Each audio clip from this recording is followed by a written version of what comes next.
पंढरपूर वारीतील भाविकांसाठी सांगली जिल्हा काँग्रेस आणि राजेश नाईक फाउंडेशनचा स्तुत्य उपक्रम, हजारो वारकऱ्यांना फराळ वाटप.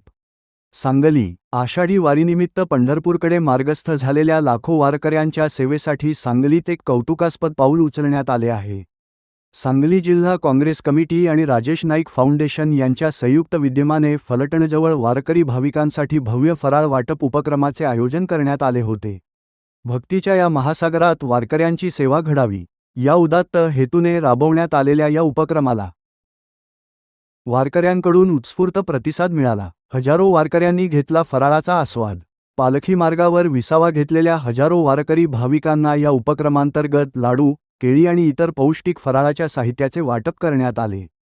वारीच्या प्रवासात थकलेल्या वारकऱ्यांसाठी हा फराळ आणि माऊलींची सेवा मोठी दिलासादायक ठरली. या सेवाभावी उपक्रमाबद्दल वारकरी मंडळींनी अत्यंत समाधानी भावना व्यक्त करत आयोजकांचे मनोभावे आभार मानले आणि आशीर्वाद दिले. पुढील वर्षी अधिक भव्य दिव्य उपक्रम राबवणार, नगरसेवक राजेश नाईक. या संपूर्ण उपक्रमाचे नेटके आयोजन सांगली शहर काँग्रेस जिल्हाध्यक्ष तथा नगरसेवक श्री राजेशदादा नाईक यांनी केले होते. विशेष म्हणजे केवळ आयोजन न करता राजेशदादा नाईक यांनी स्वतः उपस्थित राहून वारकऱ्यांची मनोभावे सेवा केली आणि फराळ वाटप केले. यावेळी प्रसारमाध्यमांशी बोलताना श्री राजेशदादा नाईक म्हणाले, वारकऱ्यांची सेवा करणे हे आमचे परमभाग्य आहे.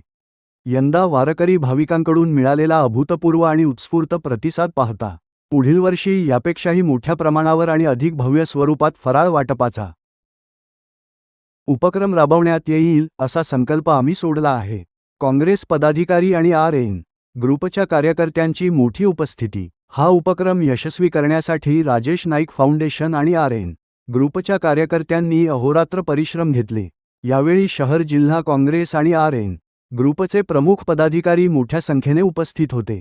या सेवाकार्यात संदीप आपटे, उदय नाईक, मोहन गायकवाड, शामराव शिंदे, नंदकुमार मुळीक, अशोक मुळीक, नंदकुमार कारंडे, दिलीप पाटील, राजू सूर्यवंशी, व्यंकटेश नाईक, विवेक नाईक,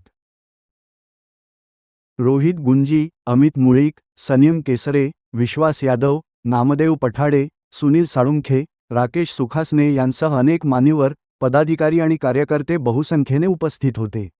वारकरी सेवा आणि भक्तीच्या या अनोख्या संगमाने फलटण परिसरातील पालखी मार्ग सुखावून गेला होता. सम्यक महाराष्ट्र न्यूजसाठी मी प्रमोद चिनके. अशाच नवनवीन आणि ताज्या घडामोडींच्या बातम्यांसाठी आमच्या चॅनेलला नक्की लाईक आणि सबस्क्राईब करा. धन्यवाद.